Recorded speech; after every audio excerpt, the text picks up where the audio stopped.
am I. Good morning. This is Judith Lay welcoming you to Manx Radio and to the podcast of this week's edition of At Your Service. Manx Radio! On today's programme, we meet our new bishop. Well, that might just be a bit misleading. He is our new bishop, but he's not the permanent new Bishop of Sodor and Man.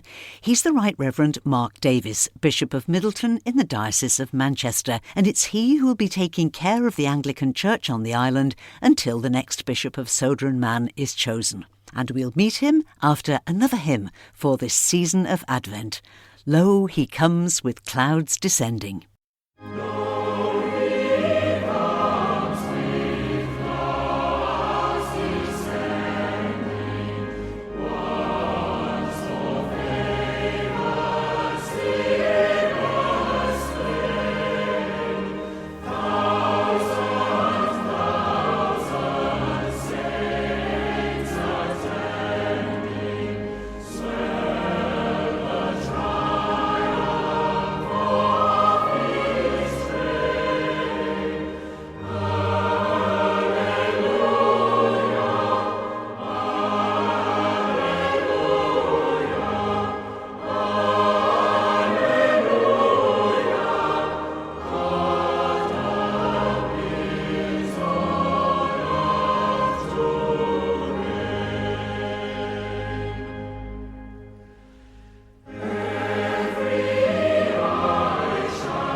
The St Michael Singers with a hymn for Advent, these weeks of preparation for the great celebration of the birth of Jesus Christ. Well, the selection process has started to find the next Bishop of Sodor and Man.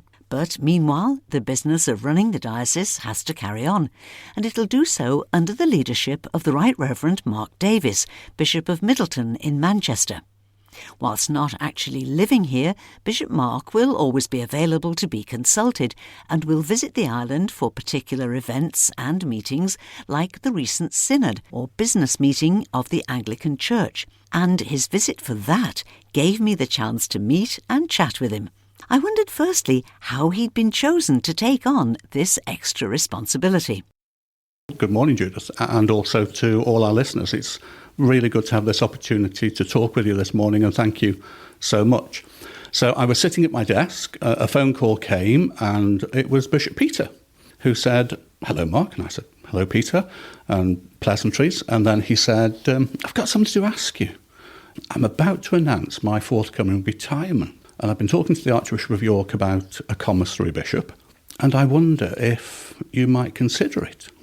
So I said, "Gosh," expressed my good wishes for Peter and Gail as they looked to their retirement, and thanked him for the opportunity, and of course said yes, it would be my great pleasure and blessing and privilege to serve in that capacity.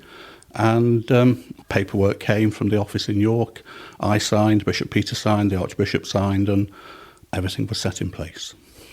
Well, now, you're the Bishop of Middleton. I am. You are the suffragan bishop in the Diocese of Manchester, which means you are there to assist the bishop in the diocese. So you've already got a full workload. So this is going to be kind of being two bishops at once, isn't it? Yes, yeah. But I think, in God's good providence, it's fantastic. There are so many people here in the Diocese of Sodor and Man. It's my great joy and delight to be working alongside. So working very closely with them, looking forward to doing that. Two places as the focus of the ministry in these coming months, but glad to be here. Let's talk about you. Did you always know that God had a call on your life? What was your background growing up? Did you grow up in a Christian household? Yeah, I grew up in a Christian household and very thankful for that blessing. My grandmother in particular was a woman of profound and deep Christian faith and a very prayerful woman.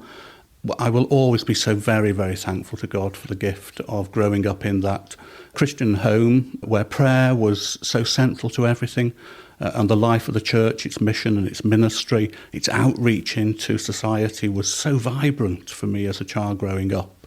And I can remember sitting with my granny and my mum on a Sunday morning, looking up at the altar as about a child of about 10 or 11, and knowing in my heart, not being able to verbalise it, but knowing in my heart that as I looked up at the altar and the priest, that was somehow who I was to be.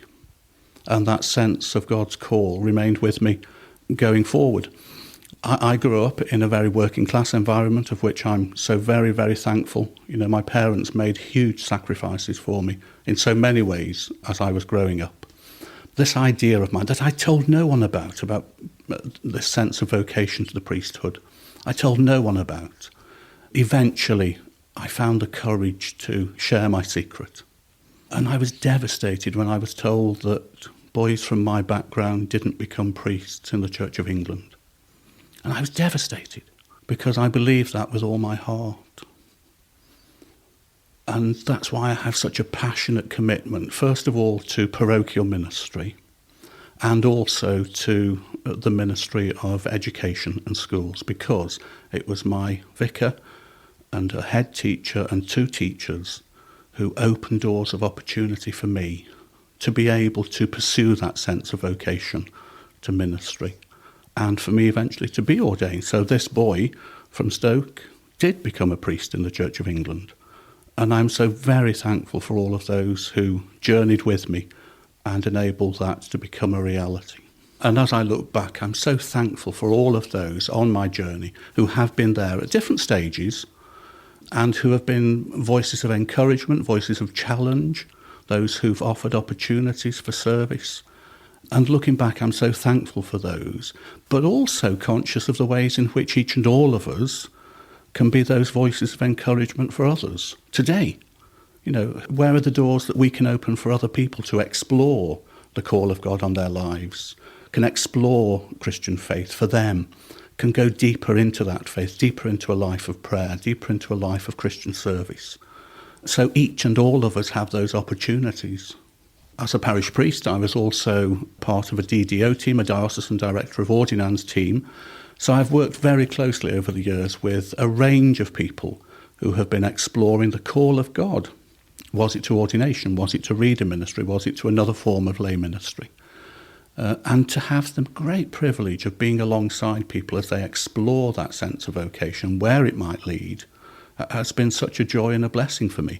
And also to be able to encourage that range and that diversity in the church's ministry, so that we don't just see ministry as one particular kind of person or one particular range of gifts, but the whole diversity of gifts that God is blessing his church with in those that are being called to ministry, ordained and lay. It's so exciting. After your ordination, you had quite a wide range of experienced parishes in Yorkshire and eventually became archdeacon, a role that takes you into all the churches in a diocese and looks very much at every side of parish life. And then the call to a bishop. You were consecrated bishop in 2008 at the same time as a former bishop of Sodor and Man, Bishop Robert Patterson. Yes, I remember that day very, very fondly. And again, in God's providence, I became part of a bishop cell group, the same cell group that Bishop Robert was part of. And I remember visiting him and Pauline here on the island as part of the North West Bishops' regional meeting that they hosted on occasion. So yes, it was a great day looking back. And just the other day at the synod, someone gave me a copy of the diocesan newsletter around the time of the ordination, and there was the photograph of the three bishops that were consecrated on that day, myself, the Bishop of Bolton, and Bishop Robert for Sodor and Man. It was the first time for a very, very long time that they'd had three bishops consecrated in York Minster. Yeah, it was a glorious day looking back. So now Manchester, you have said that all dioceses have things in common. They may be very, very different geographically, but they have similar kind of situations. Yes, I think one of the areas of my ministry in Manchester is that I'm blessed to chair at the moment Greater Manchester Churches Together. That brings together, the whole range of churches across Greater Manchester. And one of the really interesting things is that as church leaders, when we sit down and we're describing our own situation, as I listen to the voices of sister and brother Christian leaders, we could actually be describing each other's situation, because some of the issues that we're facing are so very, very similar, be it to do with falling numbers in our congregations, or the absence of children and youth and families, or difficulties around historic and ageing buildings, or finances, or the number of people coming forward for ordination and for lay ministry.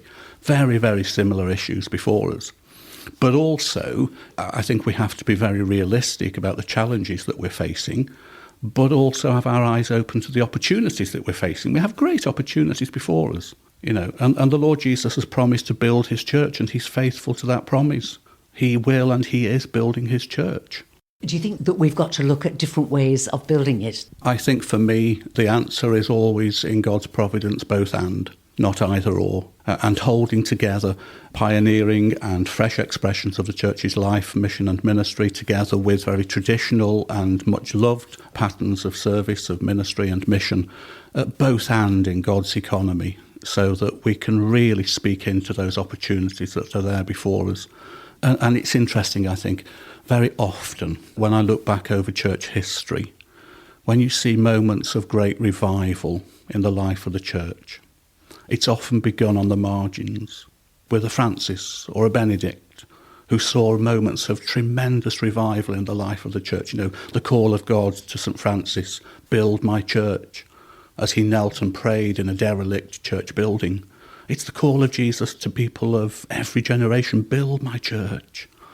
And from the edges often, amongst the poor, the disadvantaged, those who feel there's no room for them in the life of the church, God will and is building his church, and we can have confidence in that and look to the future with that sense of confidence, not in ourselves and our own ingenuity and our own bright ideas, but in the promise of the Lord Jesus that he will and he is building his church. When you were speaking to us at Synod, you mentioned that you enjoy spending a lot of time in schools. Is education and relating to teachers and children of particular importance to you in your ministry? Yes, it is. And perhaps, as I said, going back to those teachers in my own experience, they were so critically important for me. In the Diocese of Manchester, I'm privileged and blessed to chair the Diocesan Board of Education. We have 192 Church of England schools, and we educate 65,000 children and young people. And right from the time of our second bishop, who came to the Diocese of Manchester in 1870, Bishop Fraser, he was chosen to be the Bishop of Manchester because he was an educationalist. He'd written 3 significant reports, very influential reports for Victorian England, on the place of education and schools and the importance of children. And so Bishop Fraser arrived with this very strong commitment to build schools, and he did. And right from that time down to today, the place of schools in the diocesan life has been very, very important. But I think schools generally, I'm so delighted post-COVID to be able to be back in schools visiting. But not only our Church of England schools, but also community schools that I'm getting increasingly invited into, and I take all of those opportunities whenever I can. It's so good to be in those communities, to support and encourage staff, teaching and non-teaching, to express our thanks for them, for all the ways in which they are door openers. They are world changers every day. Their work changes the world. They open doors of opportunity that nothing must close for those precious children. So I love being in our schools. You've also indicated that you like to relate to the young people. Generally, what are the issues that they want to talk to you about? I think, when Jesus puts children front and centre, he does so for a good reason. When he says to us that we must learn from them if we are to inherit the kingdom of heaven, they will show us the way. They'll lead the way. Our children and young people are amongst my best teachers. They have opened my eyes time and time and time again. There's often moments of hilarity in those school visits, like the little boy in Oldham who said to me, "Bishop Mark, what time does your mum make you go to bed?"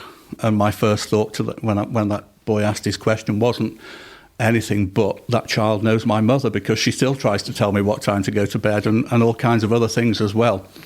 But I tell you this, in thousands of school visits now, there haven't been any where the questions of life and faith haven't emerged very strongly.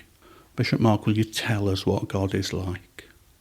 Will you show us how to pray? My mum's poorly. My dad's poorly. Horrific situations that some of our young people are facing. They open up. Care for creation comes out top in terms of their concerns. The whole area of mental health and well-being, and the kind of culture that we're creating that is causing such serious issues for our young people today, and into which I believe the Church can and must speak with a message of hope. So those visits for me are absolutely wonderful opportunities. Yes, to offer something, but also to learn and to listen and to take seriously the cares and concerns, the joys and the sorrows that are being shared with me. But in a way, listening to you, it's completion of the circle, because you're going right back to the school where you were, when you felt that even when you couldn't formulate it, that there was this call on your life. Absolutely. And you're going back in the schools and having the opportunity to say to these young people, there is something bigger out there and anything is possible. You can embrace this. Absolutely. And again, we've got a number of secondary schools, and something that I've so enjoyed doing and been blessed in doing is leading pilgrimages to Taize in France. On one occasion I think the largest group I took were 130. The smallest group were maybe 24. Now some of those children came with little or no experience of the Church's life, mission and ministry, let alone of monastic prayer. So they went from that to 3 times a day in the community church in Taize for the prayer.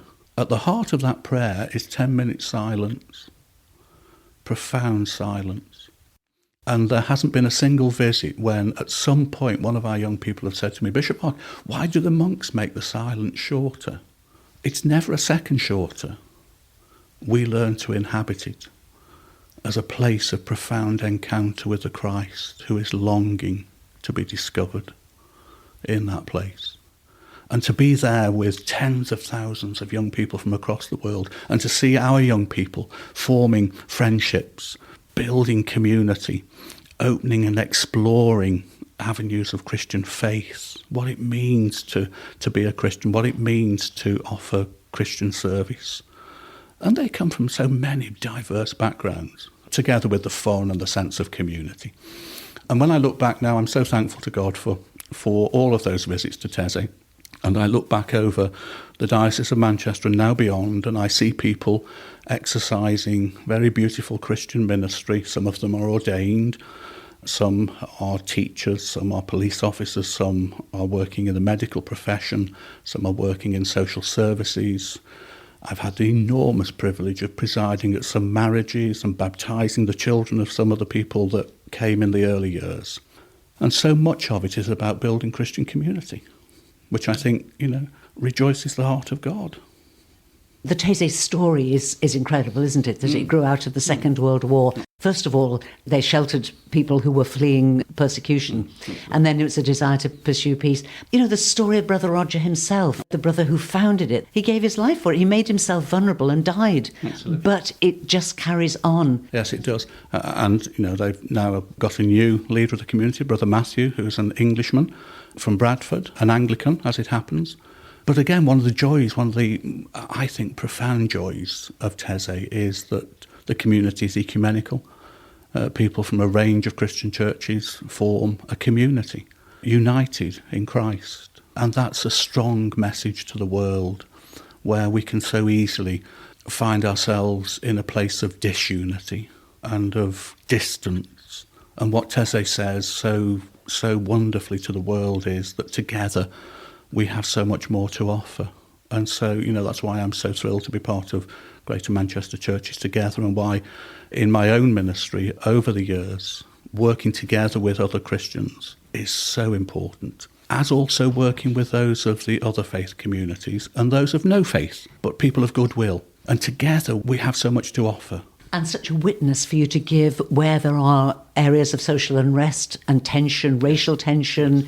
Yes, when we stand together, we are so much stronger. And there are voices, that long to separate us from each other, that long to sow division amongst Christians and amongst those of other world faiths. But how much stronger are we when we stand together, when we resist those voices of separation and say, actually, we will be honest, we will be absolutely honest in confronting the difference between us. We will find ways of being able to have those conversations about our points of difference, but we will not allow them to separate us from each other, nor to weaken our commitment to our communities and to the world that Jesus Christ gave his life for, and to which he sends us as his church and his people, as a servant community, ambassadors of Christ-filled hope to a hurting world.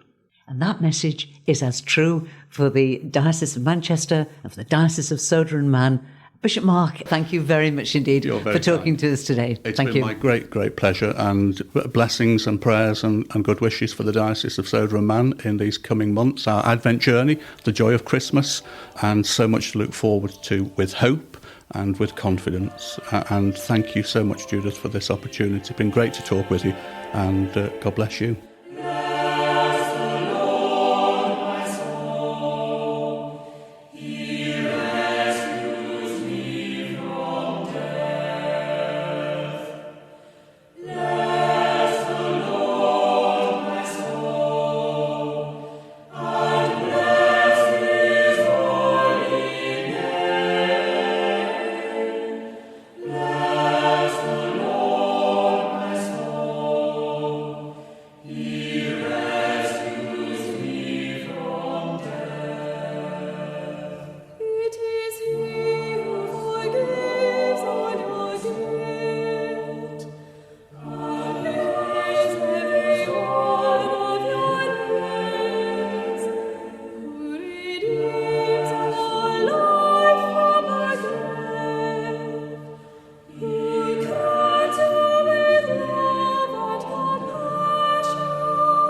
Thank you to the Reverend Mark Davies, Bishop of Middleton in Manchester, and now also the Bishop who will take care of this Anglican diocese until a new Bishop of Sodor and Man is appointed. Bishop Mark mentioned taking young people on pilgrimage to the monastery of Taize in southern France, a community of monks of all denominations founded after the Second World War and dedicated to praying for peace and unity in the world and in the Church. Taize is incredibly popular with young people who spend time there in their thousands, as Bishop Mark said, experiencing the peaceful, prayerful life, learning to embrace silence and in the appeal of the meditative chants like the one that's playing in the background now. Bishop Mark also mentioned that Taize has a new prior or leader of the monastic community. He's Brother Matthew, the first Englishman ever to take on that position. And in one of the first interviews he's given, when he shared stories of his own background and his faith, I sensed some real similarities between Bishop Mark and Brother Matthew. See if you agree.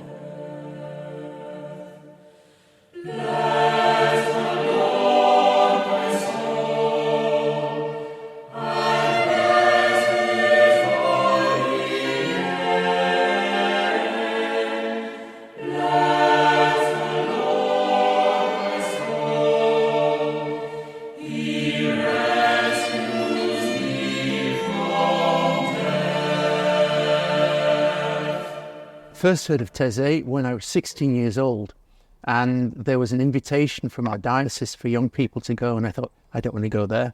It sounds too holy.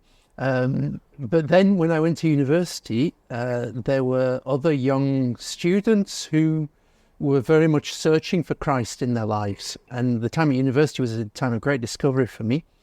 And in our town, there was a prayer group that met for the students in the cathedral where they sung the songs from Taize. And that was really my first introduction to Taize through the music.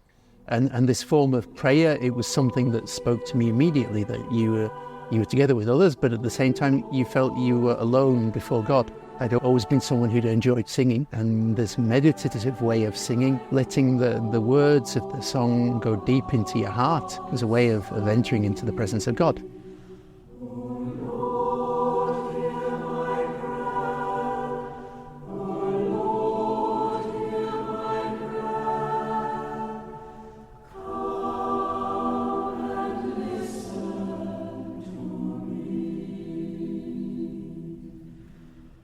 When I was studying, there was a time, these words of Jesus, "Come and follow me."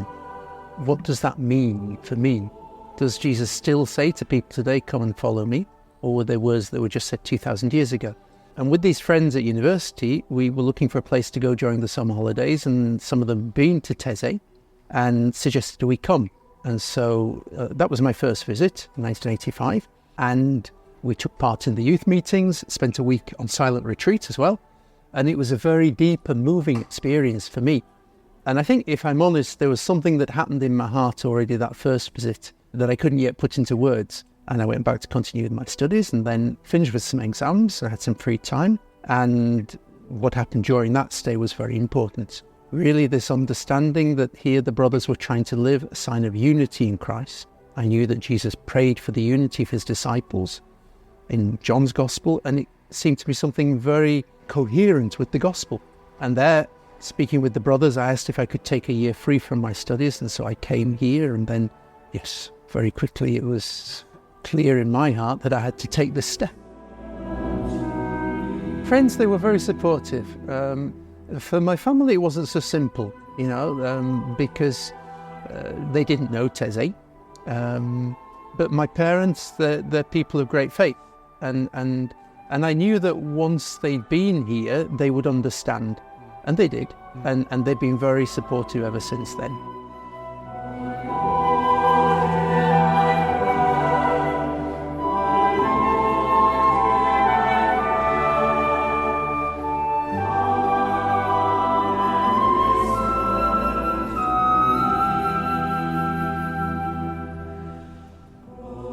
And I think, God places people on our path who help us, who support us. And, even when there are moments where we don't know how to continue, or we think, I've done something that means that I should really reflect on what I'm doing. They're there to carry us, to help us find that way forward.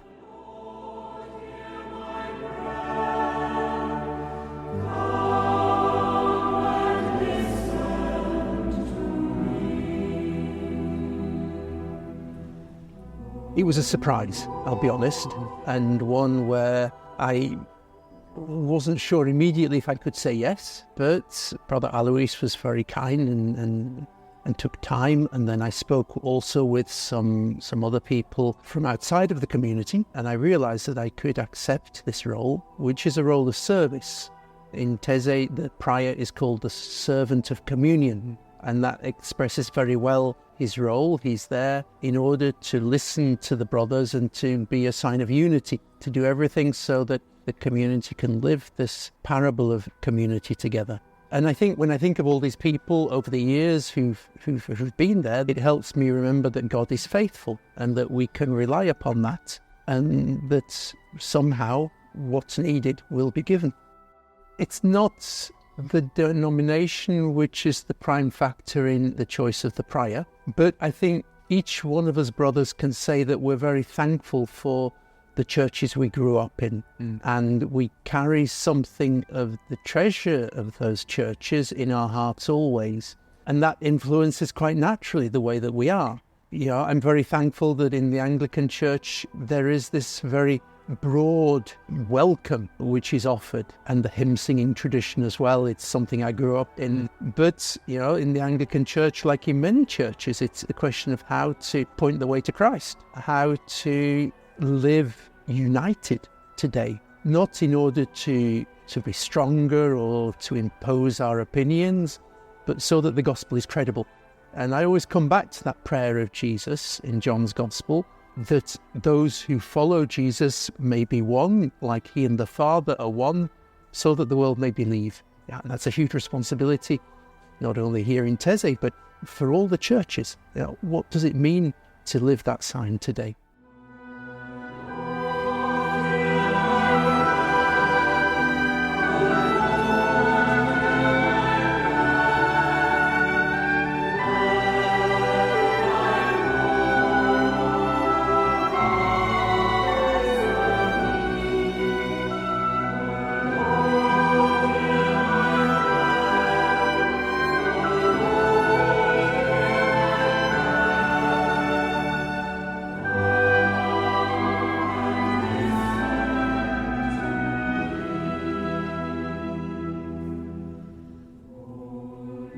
Music from the Taize monastic community and some thoughts from the new prior, a Yorkshireman raised in the Anglican tradition, Brother Matthew.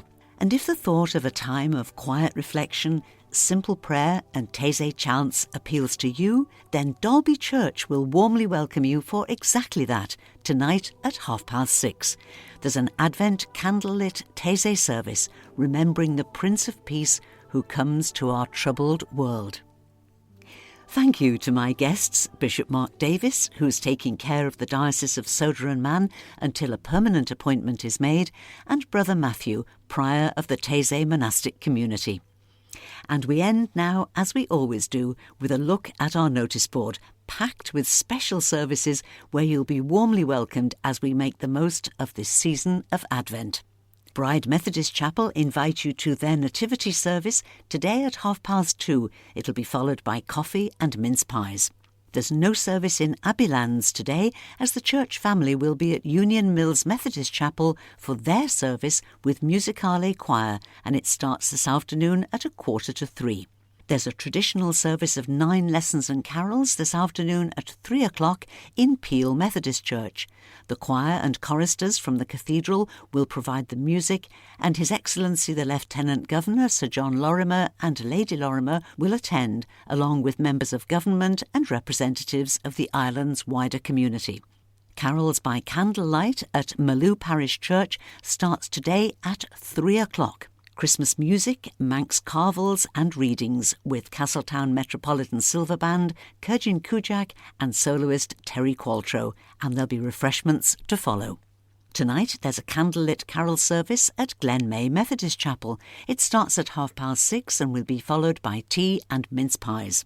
At the Doon, the church on the Ramsey to Laxey Coast Road, there's a candlelit service tonight at 6:30. It'll be led by Reverend Joe Dudley and will include the children of the Doon School. Also tonight at 6:30, the Gateway Drama Group will be in St Andrew's United Reformed Church to perform their Nativity. St Andrew's Church is on Glencrutchery Road by the St Ninians traffic lights here in Douglas, with plenty of off-road parking and easy access to the building. And the Gateway Group will be back in St Andrew's on Tuesday night, the 12th, for their carol service starting at 7:30. And St Andrews finish off their busy week with a Christmas coffee morning on Saturday the 16th from 10 a.m. until noon. £2 admission includes refreshments and there'll be stalls and a raffle. Back to Tuesday the 12th, and Ramsey RNLI have their carol service and lifeboat blessing at 7 p.m. this Tuesday evening in Our Lady Star of the Sea Roman Catholic Church on the Queen's Promenade, just by the lifeboat station in Ramsey. Also on Tuesday the 12th at 7 p.m, there'll be carols by candlelight at the Cool Chapel on the edge of the Isle of Man Business Park. This'll include singing by Mrs Christine Brugazzi and the young people of the church, with refreshments afterwards. And because the Cool Chapel is so close to the business park, they'll have a short lunchtime carol service, especially for those who work on the business park, on Wednesday the 13th at 1:15. It'll be led by Reverend Steve Ingwell, with readers from nearby businesses, and there'll be refreshments too. On Wednesday the 13th, there's a Christmas carol service with Onken Silver Band starting at 7 p.m. in Onken Methodist Church. And on Wednesday the 13th, it's carols, candles and cake at St Peter's, Craignish. It starts at 7:30, but come early if you want a seat. This is a very popular service. On Friday the 15th, there's a Christmas coffee morning in Onken Methodist Church from 10 until 12 noon. Manx Voices present Christmas music from the British Isles on Friday, December the 15th, with special guests Christine Collister and Graham Kirkland. It's in St George's Church here in Douglas. It starts at 7:30 and admission is £10, including refreshments. And finally, on Saturday the 16th, Agnish Chapel invite you to call in between 10 a.m. and 12 noon for Christmas coffee or tea, mince pies and a chat. And you probably won't be at all surprised to know that I've got 11 more pages of notes about crib services, concerts, Christingles and all kinds of other special events to tell you about. But that's all that we have time for now. So I'll have a lot more notice board news for you when I come back later in our virtual lounge tonight from 9 o'clock with our usual mix of easy listening music, your requests and your dedications. And I'd love you to join me if you can. So, till whenever we meet again, this is Judith saying thank you for listening, and I wish you and those you love a blessed and peaceful week, and a very good morning.